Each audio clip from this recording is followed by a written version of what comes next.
తెలంగాణపై మంతా తుఫాన్ పంచ విసిరింది. ఉమ్మడి వరంగల్, నల్గొండ, ఖమ్మం, ఆదిలాబాద్, కరీంనగర్, మహబూబ్ నగర్ జిల్లాలో కుంభవృష్టి వర్షం కురుస్తుంది. హన్మకొండ జిల్లా భీమరదేవరపల్లిలో 41.2 సెంటీమీటర్ల వర్షపాతం అయితే నమోదైంది. ఇక భద్రాద్రి జిల్లాలో వర్ష ప్రభావం ఏ విధంగా ఉందో మరింత సమాచారాన్ని మా ప్రతినిధి నవీన్ లైవ్లో అందిస్తారు. నవీన్.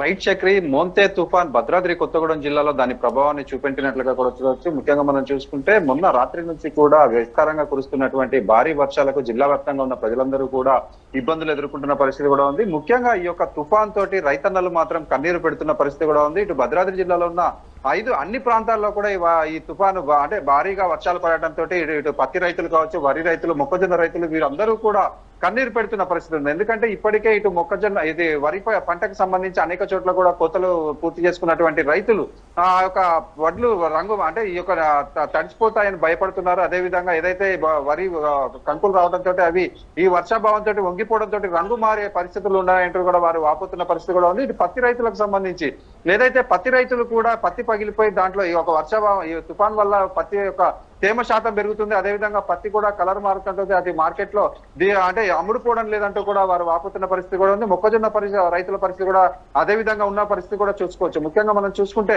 ఇటు భద్రాద్రి జిల్లా వ్యాప్తంగా కూడా ఏదైతే ఆంధ్రాకి సరిహద్దుల్లో ఉన్నటువంటి అశ్వారావుపేటలో అయితే అధికంగా వర్షపాతం నమోదైనట్లుగా కూడా చూడవచ్చు. అశ్వారావుపేట నియోజకవర్గ వ్యాప్తంగా కూడా ఈ యొక్క భారీ వర్షపాతం నమోదు కావడంతో ఇటు ఎన్డీఆర్ఎఫ్ బృందాలు కావచ్చు, లేకపోతే అక్కడ పోలీస్ శాఖ, అదేవిధంగా రెవెన్యూ వీరందరూ కూడా సంయుక్తంగా అక్కడ ఉన్నటువంటి వాగులు వీటన్నిటిని కూడా వారు సందర్శించిన పరిస్థితి కూడా ఉంది. ఎవరు కూడా ఎటువంటి విపత్కర పరిస్థితులు ఎదుర్కోకుండా వారు ముందస్తు చర్యలు కూడా చేపట్టారు. అదేవిధంగా మనం చూసుకుంటే జిల్లా వ్యాప్తంగా ఉన్నటువంటి అనేక ప్రాంతాల్లో కూడా అంటే లో లెవెల్ చట్టాలు కావచ్చు, లేకపోతే కొన్ని ప్రాంతాల్లోకి నీరు వచ్చిన పరిస్థితి కూడా ఉంది.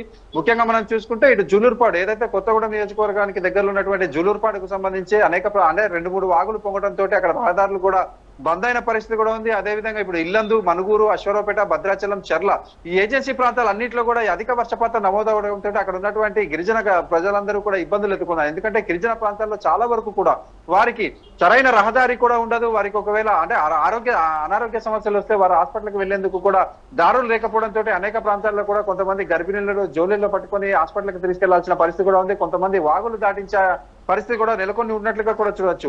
అదే విధంగా మనం చూసుకుంటే ఇటు జిల్లా వ్యాప్తంగా ఉన్నటువంటి వాణిజ్య, వ్యాపార, అదేవిధంగా అన్నదాతలు అన్ని రంగాల ప్రజలు కూడా ఈ యొక్క తుఫాన్ తోటి ఇబ్బందులు ఎదుర్కొన్న పరిస్థితి కూడా ఉంది. దీంతో నిన్న జిల్లా కలెక్టర్ స్కూళ్ళకి అంటే పాఠశాలలకి సెలవులు కూడా ప్రకటించారు. అయితే ఈ రోజు కూడా ఈ తుఫాను ఉంటుంది అంటూ వాతావరణ శాఖ చెప్పడంతో ఇప్పటి వరకు అంటే ఇంకా పాఠశాలకు సెలవులు ఇస్తారా లేదా అనేది అయితే వేచి చూడాల్సిన పరిస్థితి కూడా ఉంది. అయితే నిన్న ఏదైతే ఇటు భద్రాద్రి మరియు ఖమ్మానికి 110 కిలోమీటర్ల దూరంలో, భద్రాద్రికి 50 కిలోమీటర్ల దూరంలో ఈ యొక్క తుఫాను కేంద్రీకృతమై ఉంది అనడంతో జిల్లా ప్రజలందరూ కూడా ఒక ఇంత భయానికి గురయ్యారు.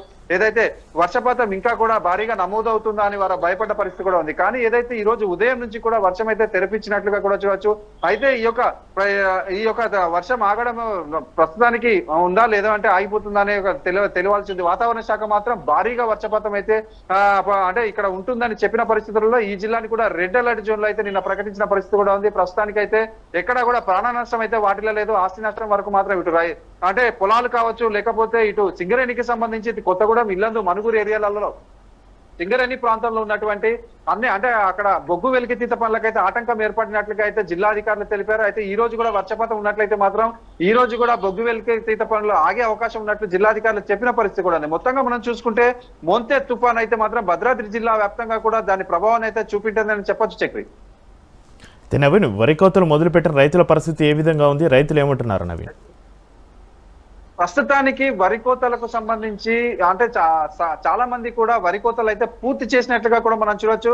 అయితే ఈ వరి కోతలు పూర్తి చేసినటువంటి రైతులకు మాత్రం ఈ ధాన్యాన్ని దాచుకోవడం తలకు మించిన భారంగానే మారిందని కూడా చెప్పొచ్చు. ఎందుకంటే ఇప్పుడు ఆ ధాన్యాన్ని మాత్రం కళ్ళాల్లోకి తీసుకెళ్లాలన్నా, లేదు అంటే మార్కెట్ యార్డ్లకు తీసుకెళ్లాలన్నా కూడా వాళ్ళకి రవాణా ఛార్జీలతో పాటు అనేకమైనటువంటి ఇబ్బందులు తలెత్తే అవకాశం కూడా ఉన్నట్లుగా కూడా చూడొచ్చు. అయితే వీటికి సంబంధించి ఏదైతే వర్షాలు వస్తాయని ముందస్తు తెలియదంటే కొంతమంది రైతులు మాత్రం టార్పాలిన్లు కావచ్చు, లేకపోతే ఎత్తైన ప్రదేశాల్లో ఈ ధాన్యాన్ని నిల్వ చేసిన పరిస్థితి ఉంది. కొన్ని ఆదివాసీ గ్రామాల్లో ఉన్నటువంటి కొన్ని ప్రాంతాల్లో మాత్రం రైతులు ఈ యొక్క అంటే ధాన్యాన్ని కోసి వాటిని ఎక్కడ పెట్టాలో తెలియని పరిస్థితుల్లో కొన్ని చోట్ల మాత్రం ఈ ధాన్యం తడిచి ముద్దైపోయిన పరిస్థితి కూడా ఉంది. ఈ విధంగా తడిచిపోవడంతో ఇక్కడ మార్కెట్ లో అయితే దానికి సేల్ ఉండదు, దాన్ని అడ్డికి పావచ్చారు అడుగుతున్నారంటూ కూడా రైతులు ఆవేదన వ్యక్తం చేస్తున్న పరిస్థితి పరిస్థితి కూడా ఉంది.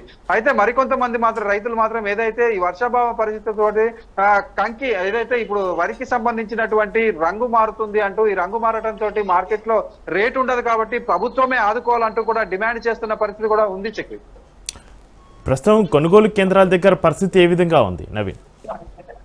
ఇప్పుడు ప్రస్తుతానికి ఏదైతే వరి కొనుగోలు కేంద్రాలకు సంబంధించి కొనుగోలు కేంద్రాలు ఎక్కడ కూడా ప్రారంభమైన పరిస్థితి కూడా లేదు. దీంతో అదే విధంగా వీరు రైతులు కొంతమంది ఇటు కల్లాలకు తీసుకొచ్చినటువంటి వాటిని కూడా ఏదైతే మధ్యవర్తులు ఈ యొక్క తుఫాన్ని సాకుగా చూపెడుతూ ఈ యొక్క రైతులను దోచుకునే ప్రయత్నం చేస్తున్న పరిస్థితి కూడా ఉంది. ఎందుకంటే ఇప్పుడు రంగు మారిందనో లేకపోతే వడ్లు తడిచిపోయాయనో లేకపోతే మరో కొన్ని కారణాలు చెప్తూ కూడా రైతులకు మాత్రం పెట్టిన పెట్టుబడి కూడా వచ్చే పరిస్థితి అయితే కనిపించట్లేదని కూడా చెప్పొచ్చు. అయితే ఇప్పుడు కోసిన ధాన్యంతో పాటు ఇప్పుడు ఏదైతే పొలాల్లో ఉన్నటువంటి ఈ యొక్క వడ్లకు సంబంధించినటువంటి దానికి సంబంధించి కూడా రైతులైతే అంటే పెట్టిన పెట్టుబడి అయినా వస్తుందా అనే ఒక ఆలోచనలు అయితే వాళ్ళు ఉన్నట్లుగా కూడా చూడొచ్చు. కానీ దీనికి సంబంధించి ఎవరైతే ఇప్పుడు జిల్లాధికారులు కావచ్చు లేకపోతే అంటే అధికారంలో ఉన్నటువంటి వారందరూ కూడా ఈ రైతులకు అండగా నిలబడాలంటూ కూడా వీరు కోరుతున్నారు. ఎందుకంటే ఇప్పటికైనా కూడా ఏదైతే వరికి ఏదైతే పంట నష్టపోతే మాత్రం ఇప్పుడు అధికారులు మాత్రం ఏదో తూతు మంత్రంగా లేదా ప్రభుత్వాలు తూతు మంత్రంగా ఎంతో కొంత రైతులకు ఇచ్చి చేతులు దులుపుకుంటున్నారు. కానీ ఏదైతే పెట్టుబడి కూడా రాక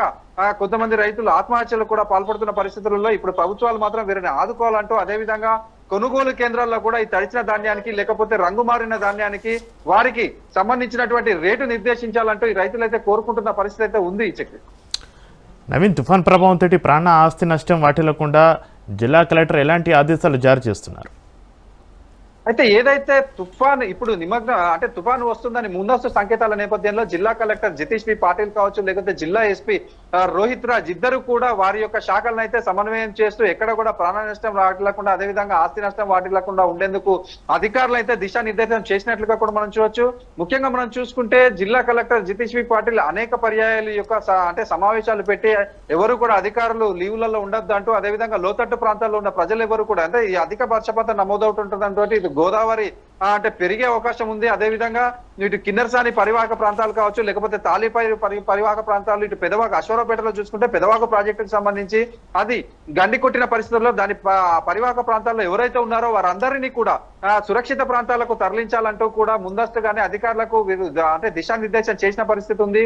దానికి తగ్గట్టుగానే ఏదైతే ఈ యొక్క నీరు లోతట్టు ప్రాంతాలకు చేరుతుంది అదేవిధంగా ఇళ్లలోకి వచ్చే ప్రాంతాలు ఉన్నాయో వారందరినీ కూడా అధికారులు అయితే ఈ యొక్క అంటే నీరు రాకముందే వారిని సురక్షిత ప్రాంతాలకు తరలించిన పరిస్థితి కూడా ఉంది.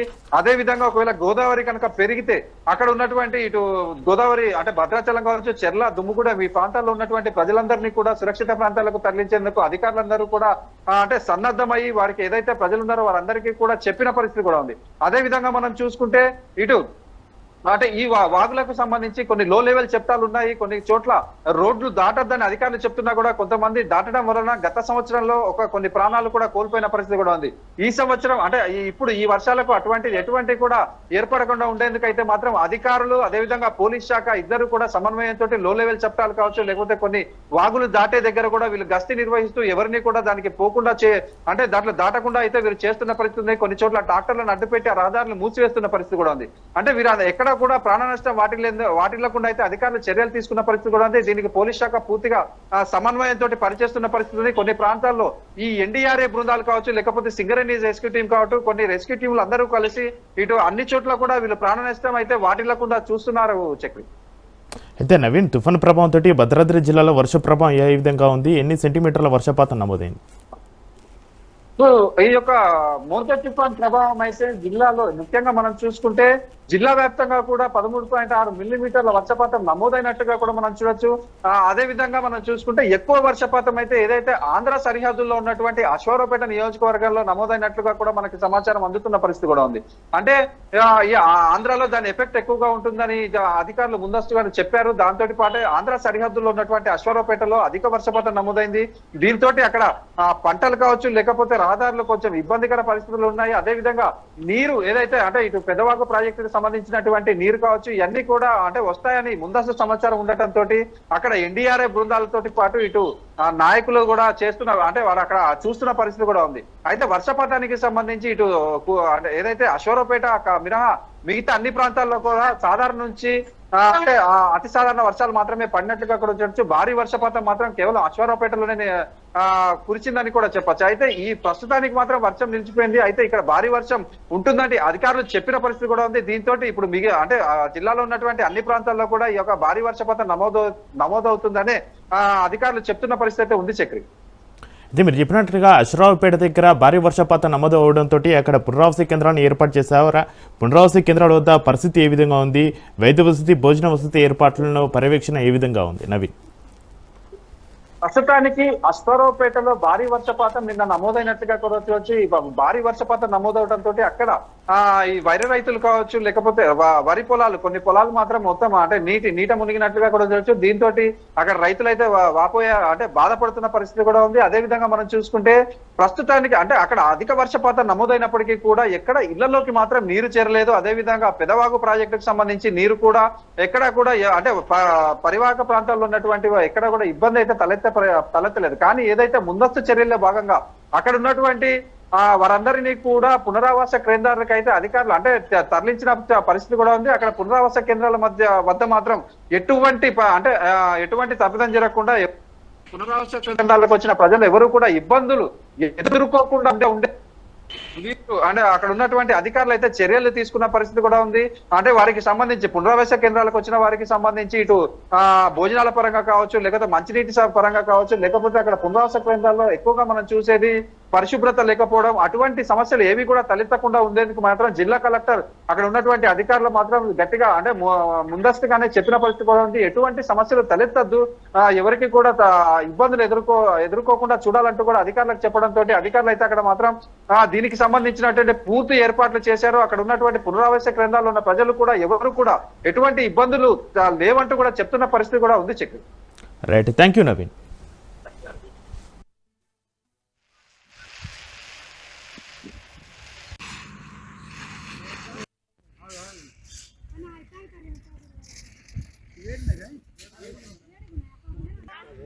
వాయిస్ ఇవ్వాలనే